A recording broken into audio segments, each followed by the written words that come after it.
स्वतंत्रता दिवस आकर कहता है हर बार, संघर्षों से ही मिलता है जीने का अधिकार। वर्ष 2021 हम सभी भारतवासियों के लिए बहुत ही हर्ष एवं गौरवमयी वर्ष है। इस वर्ष हम अपनी आज़ादी की 75वीं वर्षगांठ मनाने जा रहे हैं।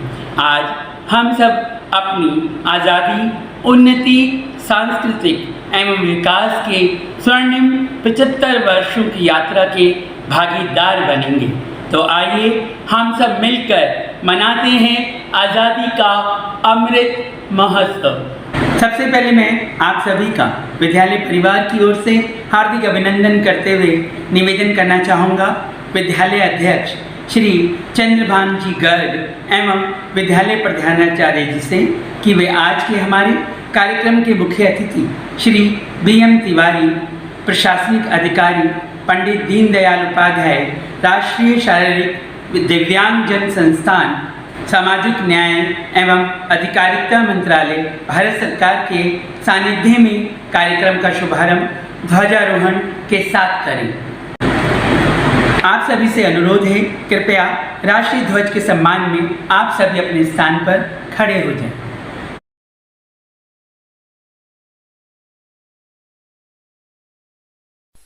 जन गण मन अधिनायक जय हे भारत भाग्य विधाता। पंजाब सिंध गुजरात मराठा द्राविड़ उत्कल बंगा। विंध्य हिमाचल यमुना गंगा उच्चल जलधि तरंगा। तव शुभ नामे जागे, तव शुभ आशीष मांगे। गाहे तव जय गाथा, जन गण मंगलदायक जय हे भारत भाग्य विधाता। जय हे जय हे जय हे जय जय जय जय हे। धन्यवाद। अब मैं निवेदन करूंगा विद्यालय प्रधानाचार्य जी से कि वे अपनी स्वागत भाषण के साथ वर्ष 2020-21 में विद्यालय की उन्नति पर अपनी वार्षिक रिपोर्ट प्रस्तुत करें। आदरणीय Shri Chandrabhan Garg ji, chairman SD public school Pitampura, आज के हमारे मुख्य अतिथि श्री BM तिवारी जी, प्रशासनिक अधिकारी पंडित दीनदयाल उपाध्याय राष्ट्रीय शारीरिक दिव्यांगजन संस्थान, ministry of social justice and welfare की तरफ से, तथा सभी अभिभावकगण, शिक्षक एवं प्यारे बच्चों, आज़ादी की इस 75वीं सालगिरह पर आप सबका हार्दिक अभिनंदन एवं आप सबको शुभकामनाएं। ये वर्ष भारत सरकार ने राष्ट्रीय अमृत महोत्सव के रूप में मनाने का निर्णय किया है। अब ये जो राष्ट्रीय अमृत महोत्सव है, इसको राष्ट्रीय महोत्सव की जगह राष्ट्रीय अमृत महोत्सव क्यों कहा गया, इसके पीछे की सोच भी बहुत बड़ी है। आपने कभी विचार किया है कि अमृत का क्या अर्थ है? अमृत से हमें क्या मिलता है? जीवन। हम ये कहते हैं कि यदि जीवन को आप अक्षुण्ण रखना चाहते हैं तो अमृत पान कीजिए। और अमृत इस कोरोना काल में आपको ये भी समझ में आया होगा कि आपके लिए जीवन का अर्थ क्या है। आज़ादी, हमारी हर कार्य को करने की आज़ादी के ऊपर बहुत से प्रतिबंध लग गए एक छोटे से वायरस के चलते, और हम सब अपने घरों में कैद होकर के रह गए। हम केवल अपने घर में कैद थे, परंतु सारी सुख सुविधाएं आपके साथ थीं, सब कुछ आपको उपलब्ध था। उसके बावजूद भी ये जो समय है, ये सबको बहुत कठिन समय लग रहा है। ये जो पिछले 1-1.5 वर्ष में, पिछले 18 महीनों से जो समय बीता है, वो सबको कठिन लगा है, क्योंकि जो हमारा एक नॉर्मल रूटीन था उससे हट करके कुछ उसके ऊपर पाबंदियाँ, कुछ प्रतिबंध लग गए हैं। तो इसका मतलब बंधन कैसा भी हो, अगर वो बंधन आपको उन्मुक्त रूप से विचरण करने की स्वतंत्रता नहीं देता है तो वो बंधन आपको किसी भी बेड़ी से कम नहीं लगता है। तो वो समय जिसमें हमारा पूरा राष्ट्र जो 200 वर्षों तक जो है किसी न किसी प्रकार से गुलाम रहा और कितने प्रकार के कष्ट हमारे राष्ट्रवासियों ने झेले, आप उसकी कल्पना कर सकते हैं कि वो समय कितना कठिन रहा होगा। और उस समय जो लोग रहे होंगे उनको जीवन कहीं से भी ऐसा नहीं लग रहा होगा कि जीवन जीवन जैसा है। किसी अमृत की तलाश में सब भटक रहे थे और वो अमृत उस समय पर एक ही था, आज़ादी। तो एक ही लक्ष्य से, एक ही मन से सारा देश इसी बात में जुटा हुआ था। और कुछ हमारे जो युवा बच्चे थे, कुछ उस समय के जो युवक थे, उन्होंने बहुत ही बढ़ चढ़ करके इस स्वतंत्रता संग्राम में भाग लिया। और हम सबको आज ये सौभाग्य प्राप्त है कि हम एक आज़ाद हवा में सांस ले रहे हैं और आज़ादी के साथ रह रहे हैं। हमें अपनी बात रखने की आज़ादी है, अपने मन का कार्य करने की आज़ादी है, अपने मन का प्रोफेशन चुनने की आज़ादी है। बहुत सारी तरह की स्वतंत्रता हमारे पास है। तो स्वतंत्रता किसी अमृत से कम नहीं है। इसीलिए शायद ऐसा विचार किया गया कि इस वर्ष को एक विशिष्ट रूप से मनाया जाए। ये केवल उत्सव और महाउत्सव का समय नहीं है, बल्कि ये अमृत महाउत्सव का समय है।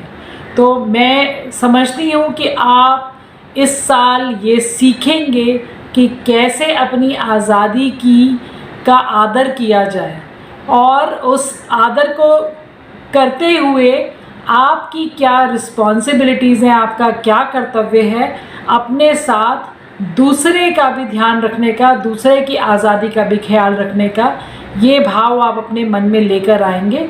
और इसी भाव के साथ आप अपने अंदर उन सारे गुणों को विकसित करेंगे जो एक उन्नत राष्ट्र के होने में सहायक हो। हमारा इस पिछले वर्षों की तरह इस साल भी हालांकि जो शिक्षा का प्रबंध है वो बहुत भिन्न तरीके से किया गया। पिछले 1 साल से आप ऑनलाइन शिक्षा के माध्यम से शिक्षा प्राप्त करते रहे और इस सब के चलते जो बच्चे इस साल 10वीं व 12वीं कक्षाओं में परीक्षाओं में अपीयर होने वाले थे, उनके लिए एक बहुत बड़ा चैलेंज था। लेकिन हमारी सरकार ने एक सही समय पर सही फैसला लिया और ऐसा प्रबंध किया कि सारा साल विद्यार्थियों ने जो कुछ भी किया है और पिछले लगभग 3 सालों में जैसे उन्होंने अपनी परीक्षाओं में भाग लिया है, उस सब के आधार पर उनका आकलन किया। तो इस आकलन से एक और बात भी सामने आई है कि यदि आप जीवन में सफलता पाना चाहते हैं तो ये बहुत आवश्यक है कि आप पूरी कमिटमेंट के साथ कंसिस्टेंट परफॉर्मर रहें। ऐसा नहीं है कि केवल किसी समय पे आपको परफॉर्मेंस दिखाने की आवश्यकता है तो आपने बस उस क्षणिक समय के लिए तो मेहनत कर ली, लेकिन बाकी समय जो आपके हाथ में था उसको यूं ही गवा दिया। तो ऐसा ना करते हुए देखिए 12वीं का जो रिज़ल्ट इस बार निकला उसमें 10वीं, 11वीं और 12वीं तीनों कक्षाओं के रिज़ल्ट को कंसिडर किया गया है। तो मैं आप सबके साथ ये शेयर करना चाहूँगी कि इस साल हमारे विद्यालय की 12वीं कक्षाओं के और 10वीं कक्षाओं के क्लास 10th और क्लास 12th के रिज़ल्ट कैसे रहे हैं। हालांकि जो क्राइटेरियाज थे वो बहुत डिफ़िकल्ट थे, लेकिन फिर भी मुझे हर्ष हो रहा है आपके साथ शेयर करते हुए कि हमारे दोनों ही कक्षाओं में क्लास 10th में भी और क्लास 12th में भी रिज़ल्ट 100% रहा है। 10th क्लास में हमारे 151 स्टूडेंट्स अपीयर हुए थे और इन 151 बच्चों में से जो पहला स्थान मिला है वो अर्नव को मिला है। अर्नव के जो मार्क्स हैं वो 98.6% हैं। इसके पश्चात आर्यन 97.2%, पूर्वांशु जिंदल 96.4%, लक्ष्य यादव 95.4%, समर्थ बंसल 95.2% मार्क्स हैं। 151 में से 125 बच्चे जो हैं वो फर्स्ट डिवीज़न में प्लेस हुए हैं और 31 बच्चों ने 90% से ऊपर मार्क्स लिए हैं और हमारे स्कूल का जो एवरेज है वो 74% मार्क्स है क्लास 10th में। अगर मैं क्लास 12th की बात करूं तो क्लास 12th के रिज़ल्ट में हमारे यहाँ से 185 बच्चे 185 स्टूडेंट्स बोर्ड एग्ज़ाम में अपीयर हुए और हाईएस्ट यहाँ पर भी रिज़ल्ट 100% है और स्कूल का एवरेज 80% है। हमारे 45 स्टूडेंट्स जो हैं उन्होंने 90% से अबव मार्क्स लिए हैं और 49 स्टूडेंट्स 80% से 90% के बीच में उनका रिज़ल्ट है। फर्स्ट पोजीशन मिली है अनुष्का बंसल को साइंस सेक्शन में 97.5% मार्क्स हैं अनुष्का के, नम्रता 96.5, चिराग शर्मा 96.5, देवांशी 95.5, ये साइंस की टॉपर्स हैं। कॉमर्स सेक्शन में आर्यन शर्मा 95.8%, साक्षी राजवंश 95.8%, अंशिका गोंदी 95%, देव गर्ग 95%, ह्यूमैनिटीज़ सेक्शन में पम्मी 96%, श्रद्धा जैन 96%, निहारिका चोपड़ा 94.8%।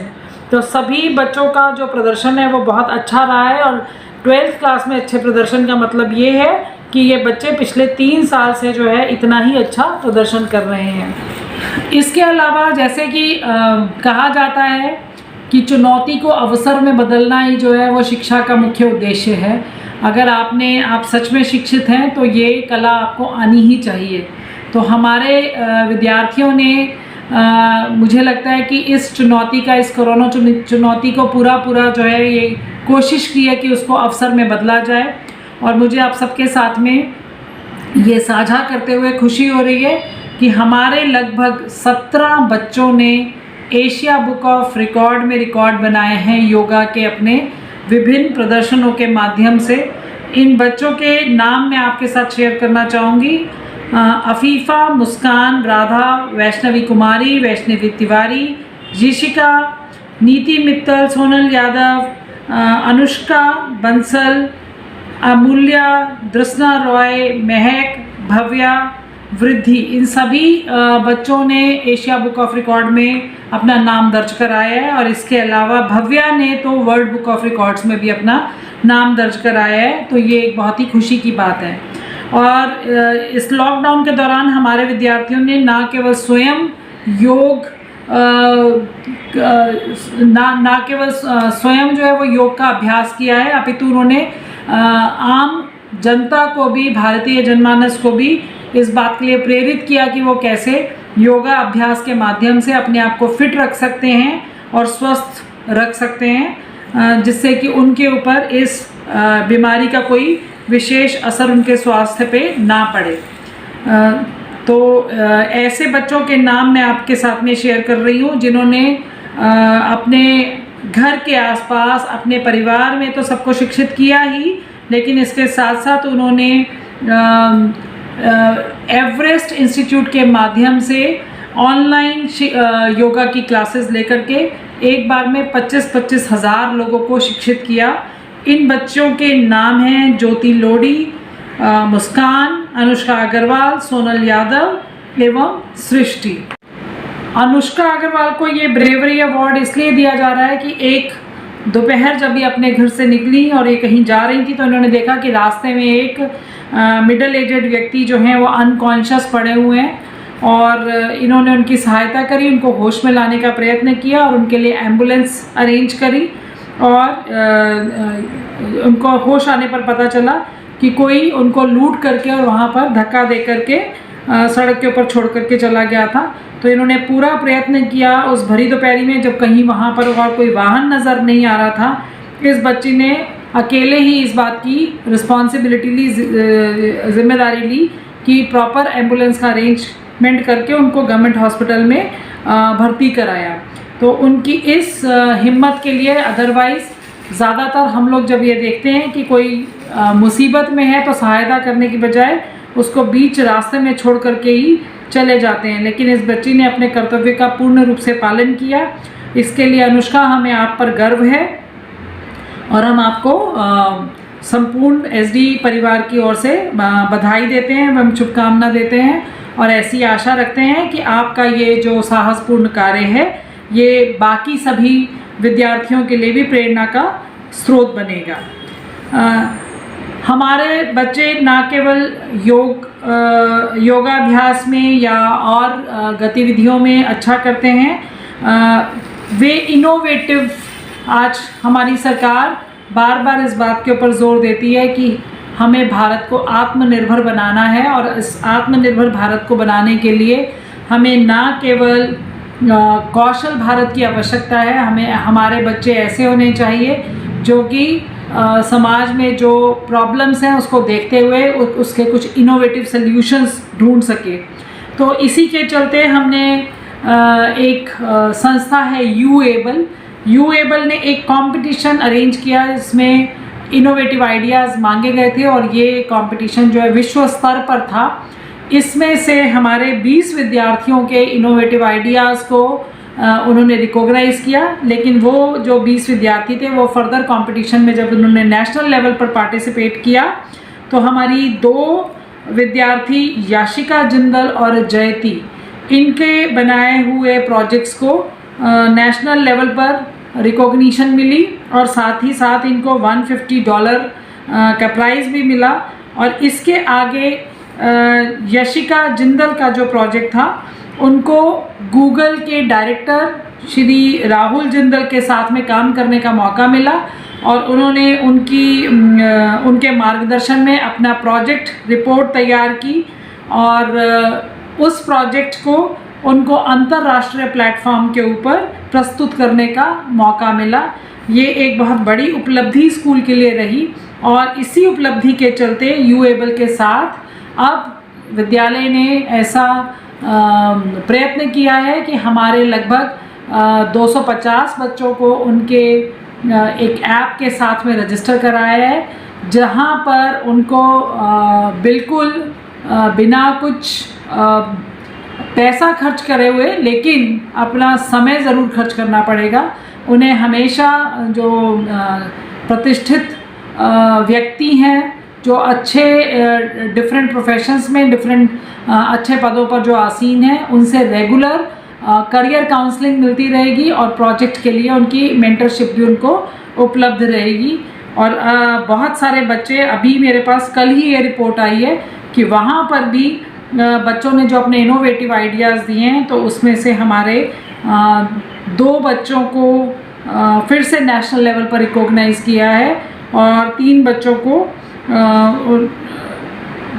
उनके पार्टिसिपेशन के लिए अप्रिशिएट किया गया है। तो मुझे आप सबके साथ फिर एक बार पुनः मैं ये आपके साथ शेयर करना चाहती हूँ कि लॉकडाउन के दौरान भी हमारे बच्चों को प्रत्येक तरह की गतिविधियों में भाग लेने का मौका मिला है। हमारी ऑनलाइन क्लासेस केवल एकेडमिक्स तक सीमित ना रह करके ऑलराउंड डेवलपमेंट पर फोकस कर रही हैं। तो मैं ये एक बार पुनः सारे अभिभावकों का धन्यवाद करती हूँ कि वो स्कूल के साथ मिलकर के अपने बच्चों को विशेष रूप से प्रोत्साहन दे रहे हैं और उनको नई से नई तकनीक सीखने के लिए, नई से नई तरह की शिक्षा ग्रहण करने के लिए प्रोत्साहित कर रहे हैं। आप सबका एक जिम्मेदारी के साथ अपने अभिभावक का कर्तव्य निभाने के लिए धन्यवाद। और पुनः एक बार मैं आज के हमारे मुख्य अतिथि का विशेष आभार प्रकट करना चाहती हूँ कि वे हमारे बहुत कम समय में ही हमने उनसे उनका समय मांगा और उन्होंने अपना विशेष समय स्कूल को दिया। पुनः आप सबका हार्दिक अभिनंदन तथा विशेष शुभकामनाएं। जय हिंद, जय भारत। कुछ बात है कि हस्ती मिटती नहीं हमारी, सदियों रहा है दुश्मन दौरे जहां हमारा।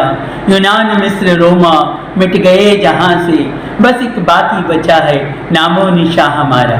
जी हाँ, योग साधन है शरीर को स्वस्थ रखने का और नित्य माध्यम है अपने शरीर में नव ऊर्जा और नई चेतना से अपने शरीर को संचालित करने का। तो आइए हम सभी इन बच्चों की मनमोहक प्रस्तुति को देखते हैं, जिसमें हमारे बच्चे आज़ादी के इन 75 वर्षों के इतिहास के कुछ पन्नों को पलटने जा रहे हैं, जिसमें ये अपने नृत्य और योग के माध्यम से अपनी भारत की आज़ादी के स्वर्णिम वर्षों की प्रस्तुति को प्रस्तुत कर रहे हैं। भारत की आजादी का अमृत महोत्सव लगभग समय जितना ही प्राचीन, सूर्य जितना ही तेजस्वी और आकाश जितना ही विशाल हमारे भारत देश का इतिहास।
अंग्रेजी हुकूमत ने देश को बेड़ियां पहनाई। एक हुए सब दीवाने देश के, आजादी की अलख जगाई। लाठी ऐनक वाले ने सत्याग्रह अनोखा छेड़ा। अनगिनत बलिदानों के बाद ये देश विदेशियों ने छोड़ा।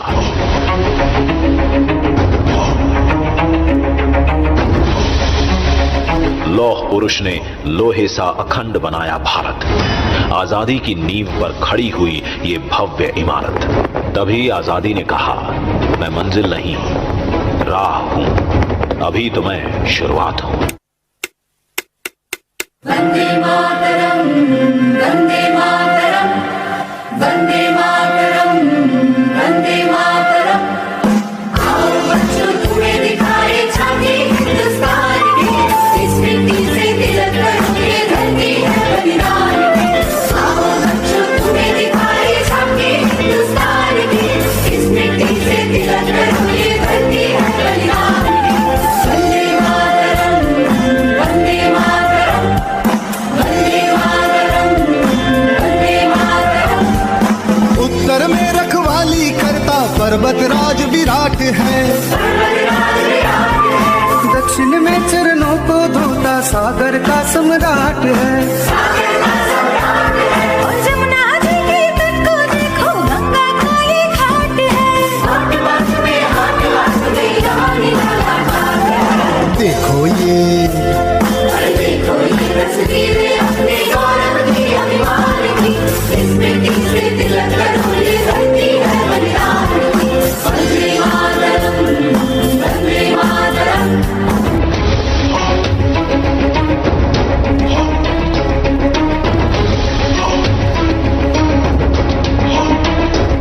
आधुनिक भारत के शिल्पियों ने दिशा दिखाई। उनके एक एक कदम के साथ देश ने एक छलांग लगाई। सवेरों का देश जिसे कहते थे, वही पहले प्रयास में मंगल तक पहुंचा। मेक इन इंडिया, इन 3 शब्दों ने दुनिया में हमारा नाम किया ऊंचा। आज हर घर में बिजली है, हर हाथ में मोबाइल फोन है, हर जेब में डिजिटल पहचान, हर खाते में डायरेक्ट बेनिफिट, हर रसोई में स्वच्छ ईंधन और हर आवास में इज्जत घर है। स्वच्छता और योग नए भारत के संस्कार हैं। वसुधैव कुटुंबकम, पूरा विश्व हमारा परिवार है।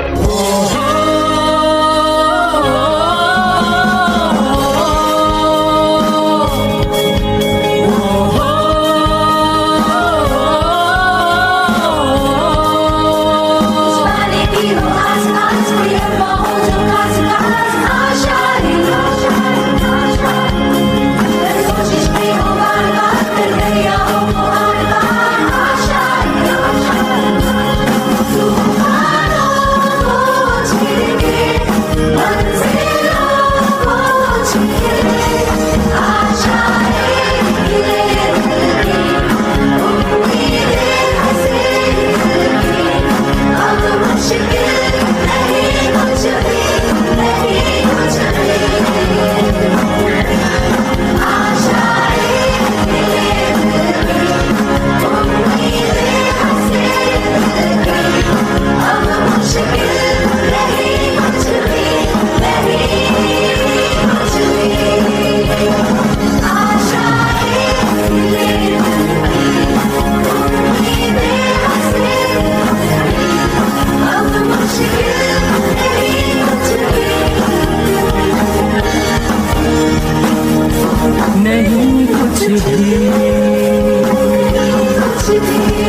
कहकर गए थे, हमारे जाने के बाद देश तुम्हारा बिखर जाएगा।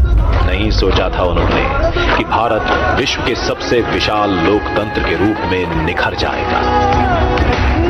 आज भारत एक है, अखंड है और सबसे तेजी से आगे बढ़ती अर्थव्यवस्था है।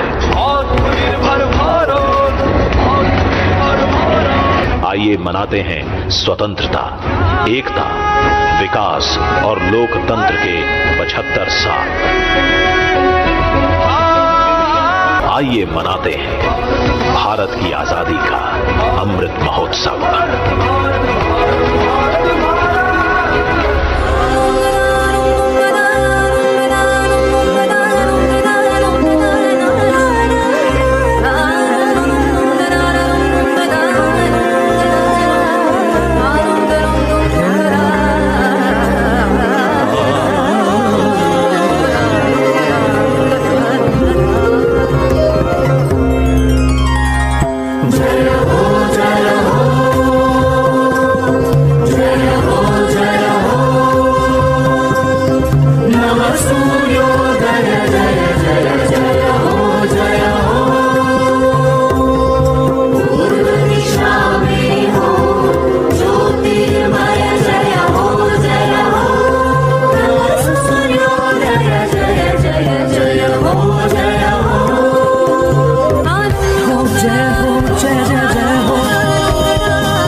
आज़ादी का इतिहास कहीं काली शाही लिख पाती है।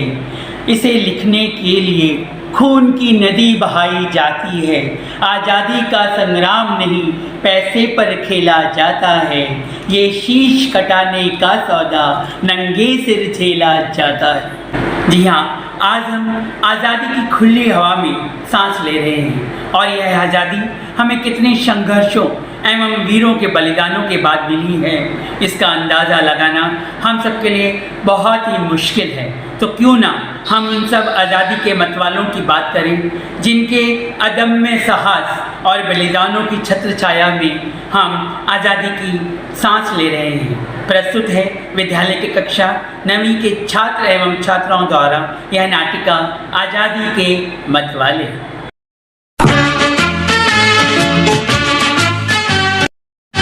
न चाहूं मान दुनिया में, न चाहूं स्वर्ग को जाना, मुझे वर दे यही माता, रहूं भारत पे दीवाना।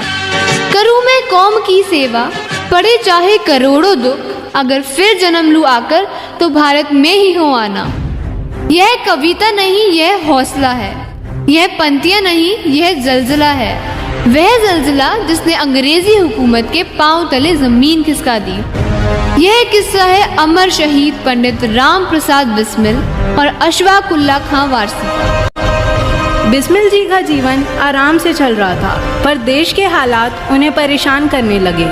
मैनपुरी षड्यंत्र के नाम से प्रसिद्ध उनकी कार्यवाही में पुलिस कुछ ऐसे पीछे पड़ी कि उन्हें 1 साल के लिए अंडरग्राउंड होना पड़ा। इस दौरान उन्होंने राम, अज्ञात और बिस्मिल के नाम से कई कविताएं लिखी। इन्हीं दिनों उनसे मिलने अशफाक उल्लाह खान वारसी आए। ये वह दौर था जब हिंदू और मुसलमानों के बीच भारी अविश्वास था। पुलिस में भर्ती कराकर या मुखबिर बनाकर ब्रिटिश सरकार मुसलमानों को साथ लाना चाहती थी। राम प्रसाद बिस्मिल अधिकतर समय आर्य समाज मंदिरों में बिताया करते थे। देश की खातिर अशफाक ने भी मंदिर में जाने से कभी परहेज नहीं किया। ओम भूर्भुवः स्वाहा तत्सवितुर्वरेण्यं भर्गो देवस्य धीमहि धियो यो नः प्रचोदयात् स्वाहा। ओम सर्वं वै पूर्णं स्वाहा। ओम सर्वं वै पूर्णं स्वाहा। ओम सर्वं वै पूर्णं स्वाहा।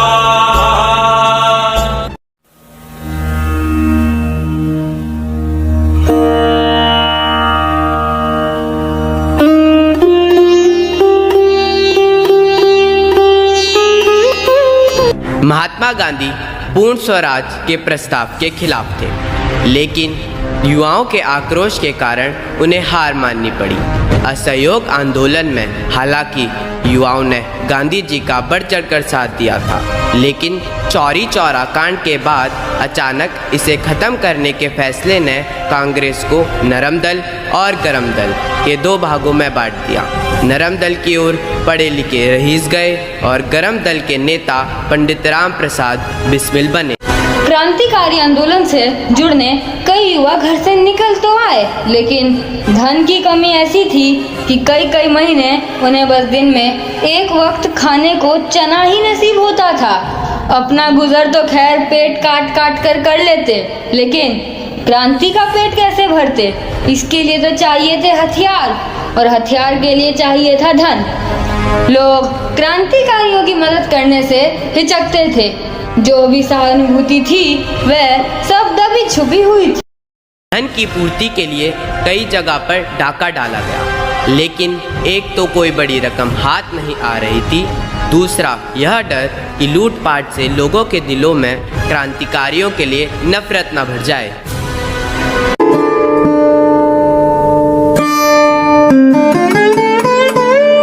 क्या बात है आजाद, किस उधेड़बुन में हो? कुछ नहीं। बेमानी कोशिश कर रहे हो हमसे छुपाने की, लेकिन कोशिश कामयाब हो ही नहीं रही है बिस्मिल जी। बिस्मिल जी, हम सोच रहे थे जो एक्शन हमने लिया था उस एक्शन के दौरान सब लोग हमें चोर बुला रहे थे और अम्मी भी हमें डकैत समझ रही थी। बिस्मिल जी, क्या हम सच में? आजाद, हम क्रांतिकारी हैं और कोई कुछ भी कहे, हमारा हृदय जानता है कि हम सच्चे हैं। पर रहा सवाल एक्शन का, तो एक्शन हमारा अंतिम उपाय है।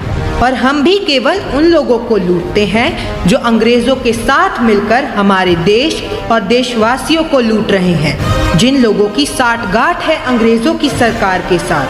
यह बात तुम भी अच्छी तरह जानते हो। हम जानते हैं बिस्मिल, पर हमारी चिंता सिर्फ इतनी है कि हम लोगों की नज़रों में चोर साबित ना हो जाएं। ठीक है, इस बार जब हम लौट कर आएंगे तुम्हारी इस दुविधा का उपाय साथ लाएंगे। वचन देते हैं तुम्हें, अपना ख्याल रखना।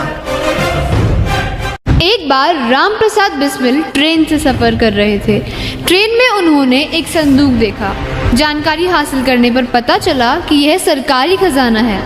फिर उन्होंने फौरन ही योजना तैयार कर ली। इंजन के पीछे वाले डब्बे में एक संदूक होगा, उसमें एक बड़ा सा ताला होगा।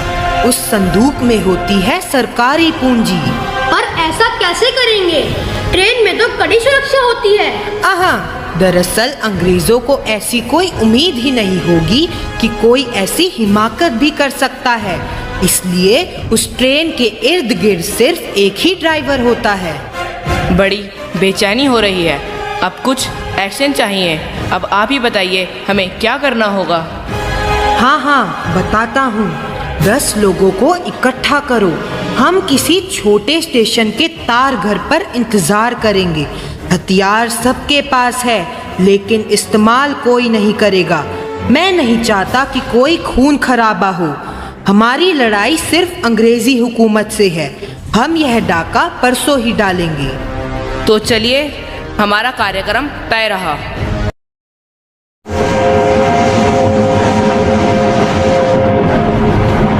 लखनऊ स्टेशन से ठीक पहले काकोरी की ओर बढ़ते हुए दूसरे दर्जे के कंपार्टमेंट में चेन खींच दी गई।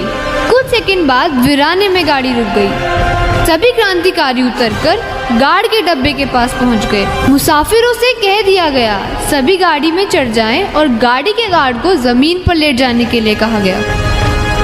लोहे की संदूक उतारकर पहले छेनियों से काटने की कोशिश की, पर जब काम ना बना तब आजाद ने कुल्हाड़ी से उसे तोड़ दिया। इस घटना से नवयुवकों का उत्साह 7वें आसमान पर पहुंच गया। जितना कर्जा था निपटा दिया गया। अस्त्रों की खरीद के लिए लगभग 1000 रुपए भी भेज दिए गए, लेकिन आस्तीन में सांप छुपा हुआ था। ऐसा गहरा मुंह मारा कि चारों खाने चित्त कर दिए। नहीं आजाद, हिंदुस्तान में अंग्रेजों की जुबान पर बस एक ही नाम है, पंडित राम प्रसाद बिस्मिल। हम तुम्हारी जान जोखिम में नहीं डालना चाहते और वह लोग तुमसे अभी परिचित भी नहीं है। तुम्हें इस बात का फायदा उठाना चाहिए। हमें हर पल आपका मार्गदर्शन चाहिए। हम तुम्हें कैसे समझाएं मेरे भाई कि हम तुमसे दूर नहीं हैं, हम सदा साथ हैं तुम्हारे। हमने जीवन में काम ही ऐसा चुना है कि बस हमें तन्हा राही बनकर अपनी राह पर चलते जाना है। यही सत्य है बिस्मिल जी। लेकिन एक और शब्द नहीं आजाद, बस। फिर कब मुलाकात होगी बिस्मिल जी? बहुत जल्द, बहुत ही जल्द। अभी तो पूरी लड़ाई बाकी है, बहुत आगे तक जाना है और साथ मिलकर जाना है। 26 सितंबर 1925 की रात बिस्मिल के साथ पूरे हिंदुस्तान से 40 से भी अधिक लोगों को गिरफ्तार कर लिया गया। आज़ाद भी इस डकैती में शामिल थे, लेकिन कोई भी उनकी भनक ना पा सका। आज़ाद ने बहुत कोशिश की कि किसी तरह जेल पर आक्रमण करके अपने साथियों को छुड़ा ले, पर संगठन बिखर चुका था। बिस्मिल, क्यों अपनी जान लेना चाहते हो? सच सच बता क्यों नहीं देते? तुम अभी जवान हो, जेल में सड़कर अपने परिवार को क्यों दुखी करना चाहते हो? अभी भी वक्त है, बता दो आजाद कहाँ है? हम तुम्हें जाने देंगे, तुम चैन से अपने परिवार के साथ जीवन जियो। परिवार या हिंदुस्तानी परिवार है हमारा।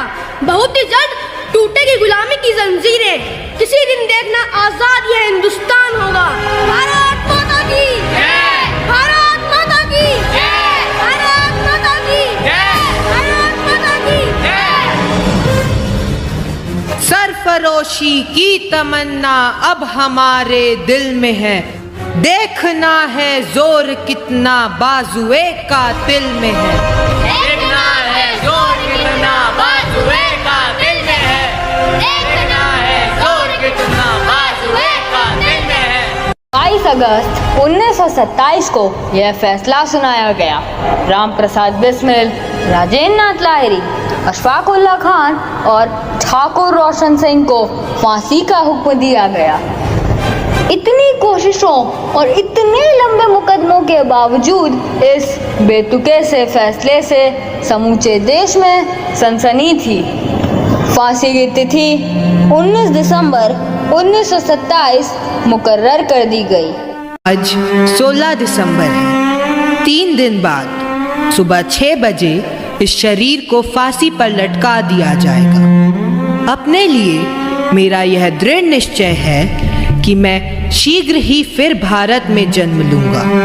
जब तक मेरा भारत पूरी तरह स्वतंत्र ना हो जाए, परम पिता परमात्मा से मेरी यही प्रार्थना है, मुझे भारत में ही जन्म दे। और कितना समय लगेगा? 5 मिनट में मिलने का समय खत्म हो जाएगा। सुनाई थी जो बचपन में वही लोरी सुना दे माँ। सुनाई थी जो बचपन में वही लोरी सुना दे माँ। तू अपनी गोद में अब चैन से मुझको सुला दे माँ।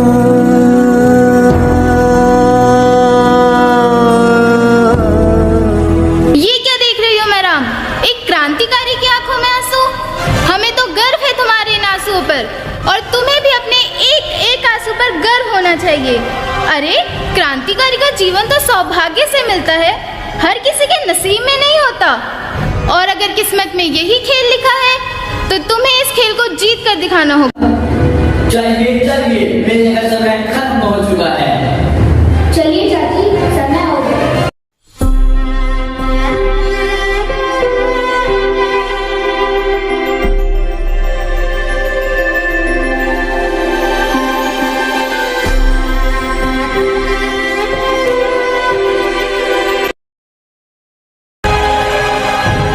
बिस्मिल, तुम्हारी कोई अंतिम इच्छा हो तो बताओ। I wish the downfall of British Empire. फांसी पर चढ़ने से पहले मैं वेद मंत्रों का पाठ करना चाहता हूँ।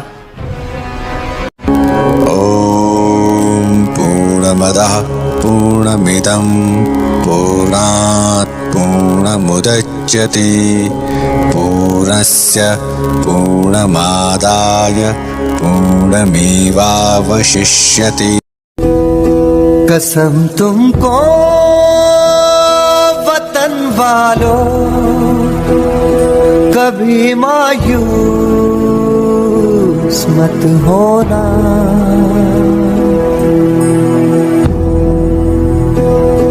मनाना जश्न आजादी, न मेरे वास्ते रोना। निगाहें मौत से भी हम मिलाने से नहीं डरते।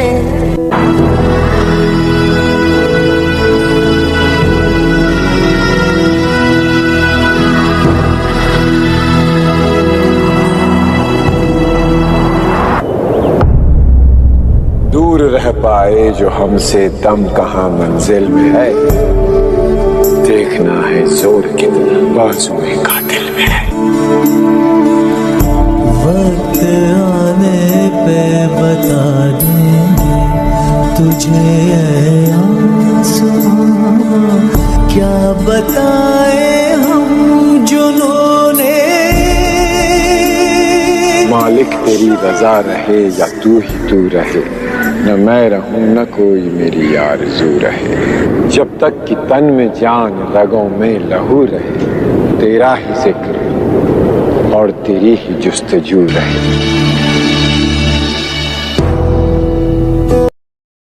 सांस बन के हम गुनगुनाएंगे आने वाली हर नस्लों में।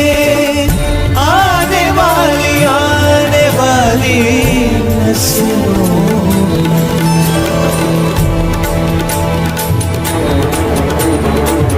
सरफरोशी की तमन्ना अब हमारे दिल में है।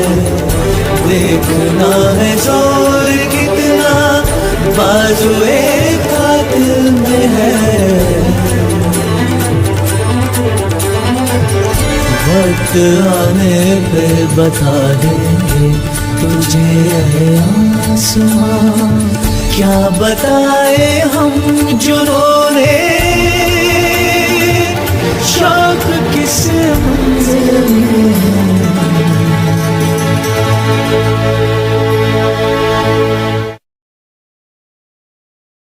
नाटिका की प्रस्तुति के बाद मैं अनुरोध करूंगा हमारे आज के कार्यक्रम के मुख्य अतिथि श्री BM तिवारी जी से कि वे सभी को अपने आशीष वचनों द्वारा मार्गदर्शित करें।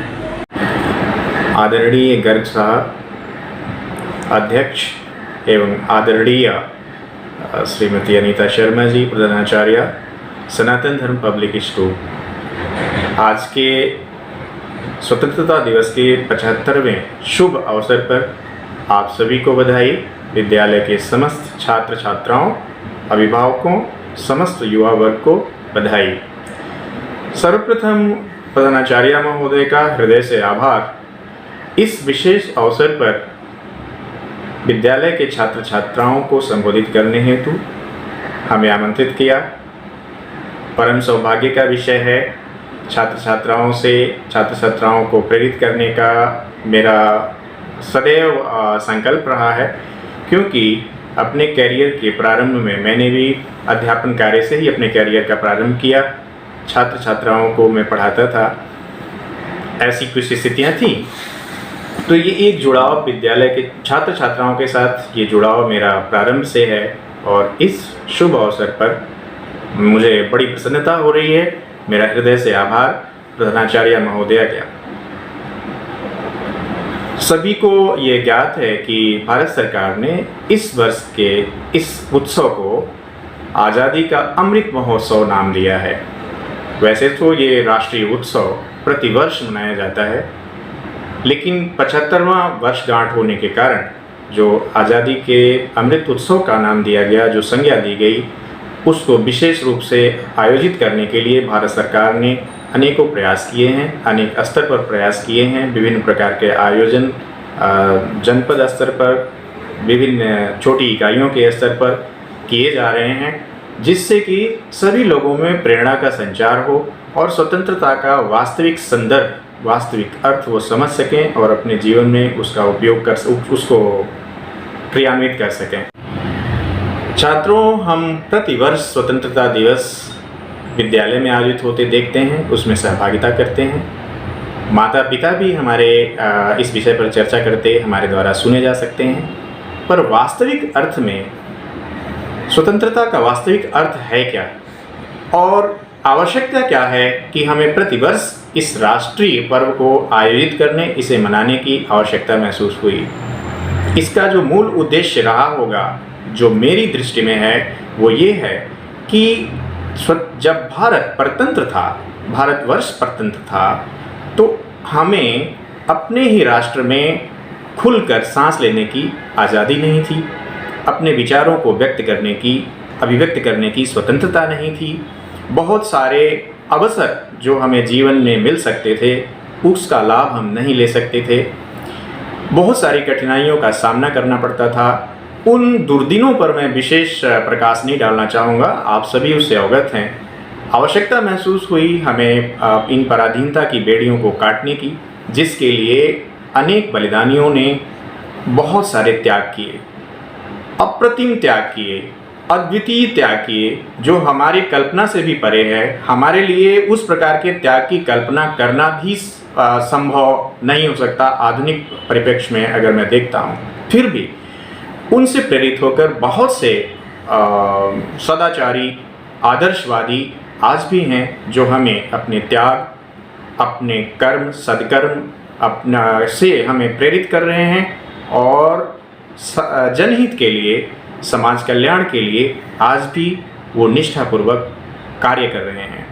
आपका विद्यालय भी मुझे इसी प्रकार के प्रयास का परिणाम दिख रहा है, जो बिना लाभ के छात्रों को उच्च स्तर की और गुणवत्ता से परिपूर्ण समस्त प्रकार से आपका व्यक्तित्व निर्माण करते हुए आपको उच्च गुणवत्ता वाली शिक्षा दे रही है। विगत 6 वर्षों से प्रधानाचार्य महोदया से मेरी चर्चा विभिन्न विषयों पर हो रही है।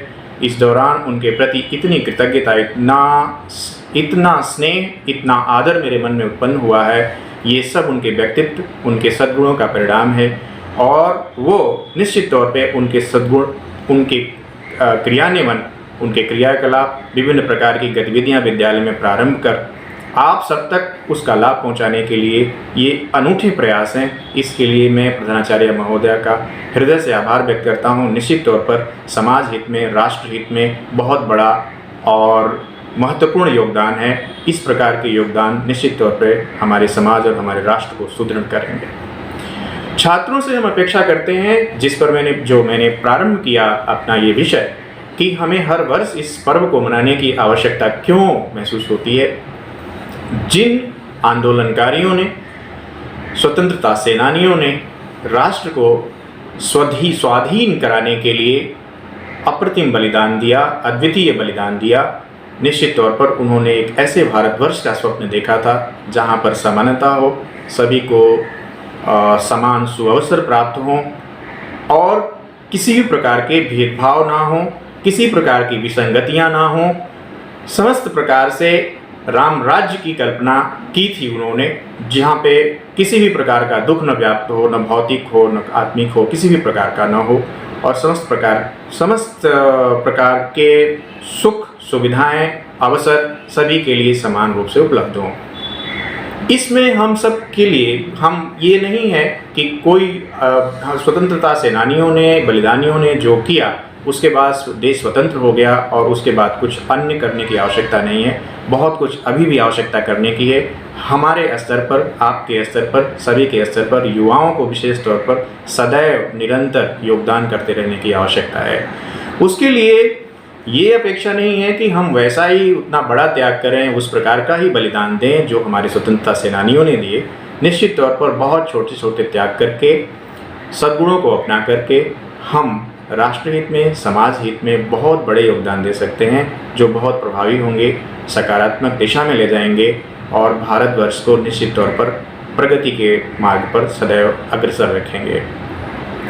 उदाहरणों के द्वारा मैं प्रस्तुत नहीं करना मैं उदाहरणों के द्वारा कहूँगा तो उचित नहीं होगा, लेकिन हम अपने तुच्छ स्वार्थों का त्याग करके भी राष्ट्रहित में बहुत सारा योगदान कर सकते हैं। हमें कोई भी ऐसे कार्य नहीं करने चाहिए जिस हमारे तुच्छ स्वार्थ के चलते किसी अन्य को कोई कष्ट हो। इस भावना का सदैव त्याग करना चाहिए, और यदि हमने त्याग करना सीख लिया है और हम संतुष्ट रहना सीख लिए हैं तो समाज से मुझे लगता है अधिकांश बुराइयाँ स्वतः दूर हो जाएंगी। इस विषय को विस्तृत रूप से आपको समझने के लिए छात्रों को विशेष तौर पर और युवा वर्ग को विशेष तौर पर इस विषय को समझने के लिए एक छोटा सा उदाहरण मैं देता हूँ कि जब भी कोई अप्रिय घटना से हम परिचित होते हैं, या यूं कहें कि एक व्यक्ति किसी अन्य व्यक्ति के दुख का कारण बनता है किसी अप्रिय घटना पर, तो हमें रोष होता है। हमें लगता है कि ऐसा नहीं होना चाहिए।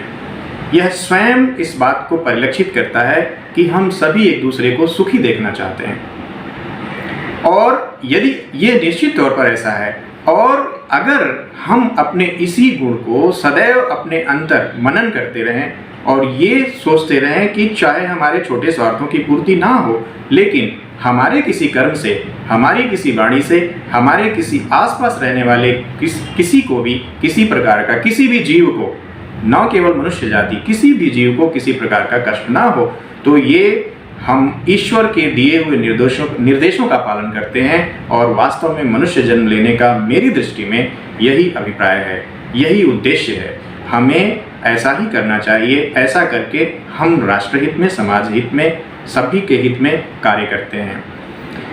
छात्रों से मेरा विशेष आग्रह है कि यदि मेरा ये भाव उन तक पहुंच रहा है तो अपने अंदर निश्चित तौर पर ये समस्त गुण उनके अंदर हैं, पहले से विद्यमान है।